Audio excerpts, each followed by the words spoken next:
Hello students, welcome to my channel. तो आज मैं आप सभी को इस वीडियो में ट्रिग्नोमेट्री रेशियोज को लर्न करने का बहुत ही आसान तरीका समझाने जा रही हूं।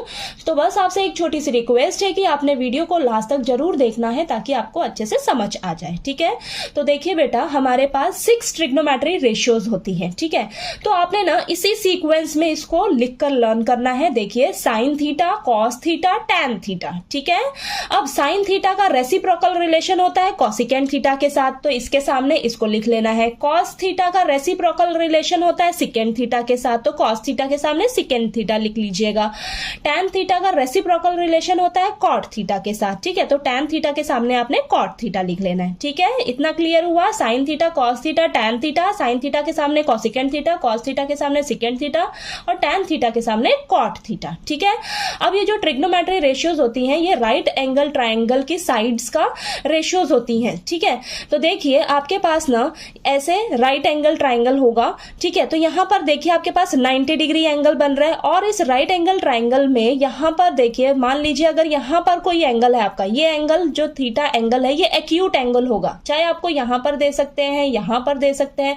तो आपने यहां पर क्या ध्यान देना है, हमेशा ये जो राइट एंगल ट्राइंगल की साइड्स होंगी ना, यहां पर ये जो 90 डिग्री जब यहां पर दिखे आपको, 90 डिग्री के सामने वाला हमेशा ये जो साइड होगी ये हाइपोटेन्यूज होगी। ठीक है, 90 डिग्री के सामने वाली जो साइड होती है ये हमेशा हाइपोटेन्यूज होती है।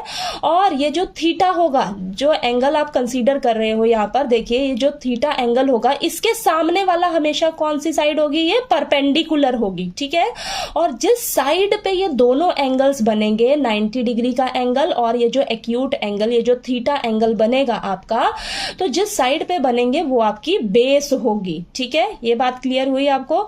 अगर देखिए आपका यहां पर एंगल है, ठीक है, यहां पर एंगल है, तो एंगल के सामने वाला हमेशा परपेंडिकुलर होता है। 90 डिग्री के सामने वाली आपकी साइड हमेशा हाइपोटेन्यूज होती है और जिस साइड पे दोनों एंगल्स बनेंगे वो साइड हमारी बेस होती है। ठीक है, इतना क्लियर हुआ।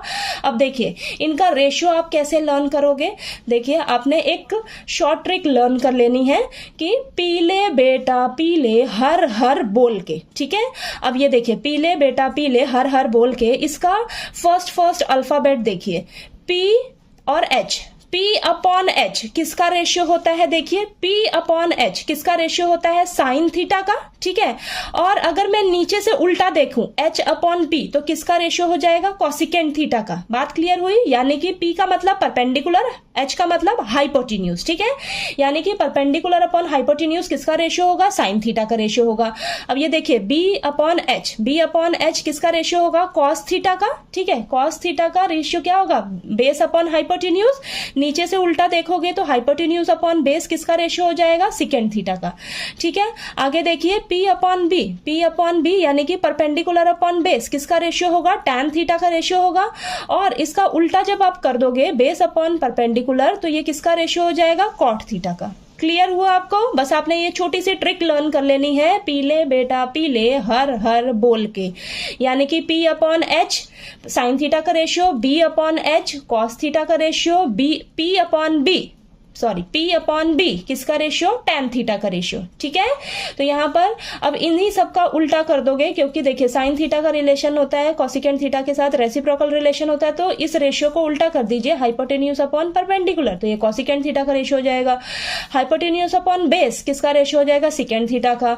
इसका उल्टा कर दीजिए, बेस अपॉन परपेंडिकुलर किसका रेशियो हो जाएगा, कॉट थीटा का। ठीक है, तो यहां पर देखिए आपका ये P परपेंडिकुलर है, H हाइपोटेन्यूज है और B क्या है, बेस है। ठीक है, तो आपको रेशियो लर्न हो जाएंगी ना अब अच्छे से। देखिए यहां पर बस आपने ट्रिक ये लर्न कर लेनी है अच्छे से। ठीक है, पीले बेटा पीले हर हर बोल के। ठीक है, P upon H sine theta का ratio, B upon H cos theta का ratio, P upon B tan theta का रेशियो। ठीक है, इनका जिसके साथ भी रेसिप्रोकल रिलेशन है तो इन रेशियोज को आप उल्टा कर दीजिए तो वो उसका रेशियो हो जाएगा। ठीक है, तो चलिए, आपको ये ट्रिग्नोमेट्री रेशियोज अच्छे से क्लियर हो गई। कोई डाउट आए आपको तो प्लीज आप पूछ लीजिएगा मेरे से। ठीक है, बस आपने यहाँ पर देखिए, अगर आपके पास यहाँ एंगल आ जाता है, यहाँ थीटा होगा ना, तो थीटा के सामने वाली ये साइड आपकी परपेंडिकुलर कहलाएगी फिर। ठीक है, ये साइड परपेंडिकुलर कहलाएगी और 90 डिग्री के सामने वाला हाइपोटेन्यूज तो रहेगा ही। और यहाँ पर अगर आपका थीटा होगा तो ये थीटा और ये 90 डिग्री, तो ये साइड आपकी फिर बेस कहलाएगी। ठीक है, तो ये चेंज हो जाती है आपकी साइड्स इस थीटा के हिसाब हिसाब से। ओके, तो इस चीज का आपने बरोबर ध्यान देना है क्वेश्चंस में। ओके, तो चलिए, आपको ये कहीं भी डाउट आए किसी भी यहाँ पर किसी भी रेशियो में, तो प्लीज आप पूछ लीजिएगा मेरे से। ओके।